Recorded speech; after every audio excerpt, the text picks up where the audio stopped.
छोटा जादूगर, little magician. इस कहानी में लेखक जयशंकर प्रसाद जी ने एक ऐसे बालक का वर्णन किया है जिसे खेल तमाशा दिखाकर अपनी बीमार मां के इलाज और अपने जीवन निर्वाह की व्यवस्था करनी पड़ती थी। छोटी सी उम्र में उसने पैसे और काम के महत्व को भली भांति समझ लिया था। उसके हाथों और शब्दों में विचित्र आकर्षण था। कार्निवल के सभी खिलौने उस बालक के हाथों का स्पर्श पाकर सजीव अभिनय करने लगते थे। In this story, writer Jaishankar Prasad has described a child who had to make arrangements for his ailing mother's treatment and subsistence by showing drama.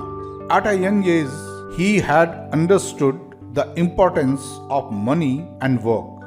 There was a strange attraction in his hands and words. All the toys of Carnival used to act alive after getting the touch of that boy's hands. Carnival के मैदान में बिजली जगमगा रही थी।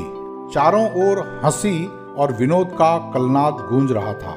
उस छोटे फुआरे के पास एक लड़का चुपचाप शरबत पीने वालों को देख रहा था। उसके गले में फटे कुर्ते के ऊपर से मोटी सी सूत की रस्सी पड़ी थी और जेब में ताश के कुछ पत्ते थे। उसके मुंह पर गंभीरता के साथ धैर्य की रेखा थी। उसकी ओर न जाने क्यों मैं आकर्षित हुआ। उसके अभाव में भी कुछ संपूर्णता थी। मैंने पूछा, क्यों जी, तुमने इसमें क्या देखा? मैंने सब देखा है। यहाँ चूड़ी फेंकते हैं, खिलौनों पर निशाना लगाते हैं, तीर से नंबर छेदते हैं। मुझे तो खिलौनों पर निशाना लगाना अच्छा लगा। जादूगर तो बिल्कुल निकम्मा है। उससे अच्छा ताश का खेल तो मैं दिखा सकता हूँ। उसने बड़े जोश से कहा। उसकी वाणी में कहीं रुकावट न थी। मैंने पूछा, और उस पर्दे में क्या है? वहाँ तुम गए थे? नहीं, मैं नहीं जा सका, टिकट लगता है। मैंने कहा, तो चलो मैं वहाँ तुम्हें ले चलूं। मैंने मन ही मन कहा, भाई आज के तुम ही मित्र रहे। उसने कहा, वहाँ जाकर क्या कीजिएगा? चलिए निशाना लगाया जाए। मैंने उससे सहमत होकर कहा, तो चलो पहले शरबत पी लिया जाए। उसने हाँ के बहाने सिर हिला दिया। मनुष्यों की भीड़ से जाड़े की संध्या भी वहाँ गर्म हो रही थी। हम दोनों शरबत पीकर निशाना लगाने चले। राह में ही मैंने उससे पूछा, तुम्हारे घर में और कौन कौन है? माँ और बाबूजी। उन्होंने तुम्हें यहाँ आने के लिए मना नहीं किया? बाबूजी जेल में हैं। क्यों? देश के लिए। वह गर्व से बोला। और तुम्हारी माँ? वह बीमार हैं। और तुम तमाशा देख रहे हो? उसके मुंह पर तिरस्कार की हंसी फूट पड़ी। उसने कहा, तमाशा देखने नहीं, दिखाने निकला हूँ। कुछ पैसे ले जाऊंगा तो माँ को पथ्य दूंगा। मुझे शरबत न पिलाकर यदि आपने मेरा खेल देखकर मुझे कुछ पैसे दे दिए होते तो मुझे तसल्ली हो जाती। मैं आश्चर्य से उस 13-14 वर्ष के लड़के को देखने लगा। हाँ, मैं सच कहता हूँ बाबूजी, माँ जी बीमार हैं, इसीलिए मैं नहीं गया। कहाँ? जेल में। जब कुछ लोग खेल तमाशा देखते ही हैं, तो क्यों न मैं दिखाकर माँ की दवा करूँ और अपना भी पेट भरूँ। मैंने दीर्घ निश्वास लिया। चारों ओर बिजली के लट्टू नाच रहे थे। मन व्यग्र हो उठा। मैंने उससे कहा, अच्छा चलो निशाना लगाया जाए। हम दोनों उस जगह पहुँचे जहाँ खिलौनों को गेंद से गिराया जाता था। मैंने 12 टिकट खरीदकर उस लड़के को दिला दिए। वह निकला पक्का निशानेबाज। उसकी कोई गेंद खाली नहीं गई। देखने वाले दंग रह गए। उसने 12 खिलौनों को बटोर लिया, लेकिन उठाता कैसे? कुछ मेरे रुमाल में बांधे, कुछ जेब में रख लिए। लड़के ने कहा, बाबूजी आपको तमाशा दिखाऊंगा, बाहर आइए, मैं चलता हूँ। वह 9-2-11 हो गया। मैंने मन ही मन कहा, इतनी जल्दी आंखें बदल गई? मैं घूमकर पान की दुकान पर आ गया। पान खाकर बड़ी देर तक इधर उधर टहलता हुआ सब देखता रहा। झूले के लोगों का ऊपर नीचे आना देखने लगा। अकस्मात किसी ने ऊपर के हिंडोले से पुकारा, बाबूजी। मैंने पूछा, कौन? मैं हूँ छोटा जादूगर। कलकत्ता के सुंदर बॉटनिकल उद्यान में लाल कमलिनी से भरी हुई एक छोटी सी झील के किनारे घने वृक्षों की छाया में अपनी मंडली के साथ बैठा हुआ मैं जलपान कर रहा था। बातें हो रही थी। इतने में वही छोटा जादूगर दिखाई पड़ा। हाथ में चारखाने की खादी का झोला और आधी बाहों का कुर्ता, सिर पर मैला रुमाल सूत की रस्सी से बंधा था।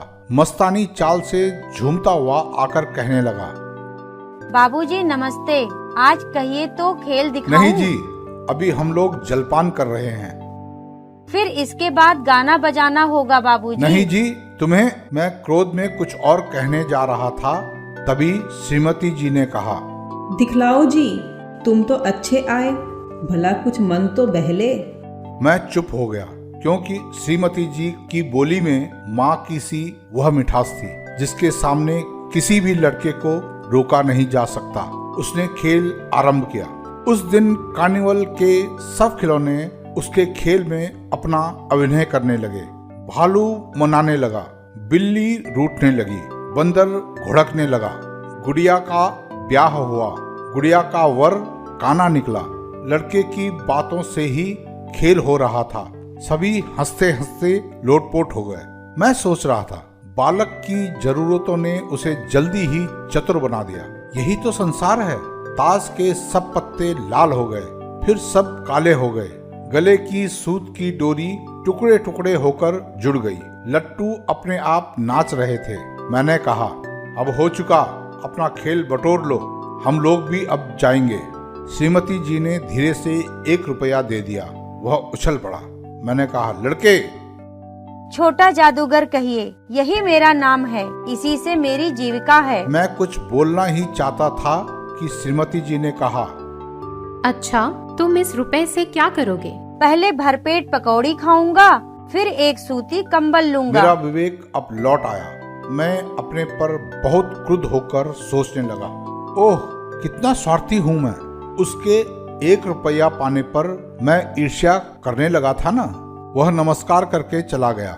हम लोग लता कुंज देखने के लिए चले गए। उस छोटे से बनावटी जंगल में संध्या साय साय करने लगी थी। डूबते हुए सूर्य की अंतिम किरण पेड़ों की पत्तियों से विदाई ले रही थी। चारों ओर सुनसान था। हम लोग धीरे धीरे मोटर से हावड़ा की ओर आ रहे थे। रह रहकर छोटा जादूगर स्मरण हो आता था। सचमुच वह एक झोपड़ी के पास कंबल कंधे पर डाले खड़ा था। मोटर रोककर उससे पूछा, तुम यहाँ कहाँ? मेरी माँ यही है ना, अब उसे अस्पताल वालों ने निकाल दिया है। मैं उतर गया। उस झोपड़ी में देखा तो एक स्त्री चीथड़ों से लदी हुई कांप रही थी। छोटे जादूगर ने कंबल ऊपर डालते हुए कहा, मेरी आंखों से आंसू निकल पड़े। बड़े दिन की छुट्टी बीत चली थी। मुझे अपने ऑफिस में समय से पहुंचना था। कलकत्ता से मन ऊब गया। चलते चलते एक बार फिर उस बाग को देखने की इच्छा हुई। साथ ही साथ जादूगर भी दिखाई पड़ जाता तो और भी। मैं उस दिन अकेले ही चल पड़ा। 10 बज चुके थे। मैंने देखा कि उस साफ धूप में सड़क के किनारे एक कपड़े पर छोटे जादूगर का रंगमंच सजा हुआ था। मैं मोटर रोककर उतर पड़ा। वहां बिल्ली रूठ रही थी। भालू मनाने चला था। ब्याह की तैयारी थी, पर सब होते हुए भी छोटे जादूगर की वाणी में प्रसन्नता की वह तरी नहीं थी।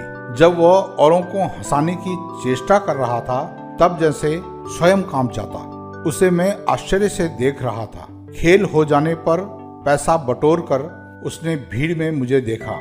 वह जैसे क्षण भर के लिए मूर्तिमान हो गया। मैंने उसकी पीठ थपथपाते हुए पूछा, आज तुम्हारा खेल जमा क्यों नहीं?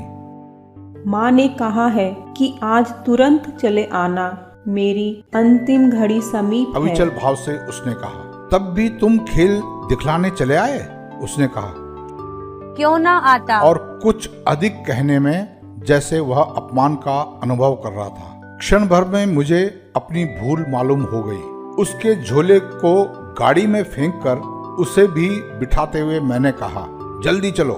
मोटर वाला मेरे बताए हुए पथ पर चल पड़ा। कुछ ही मिनटों में मैं झोपड़े के पास पहुंचा।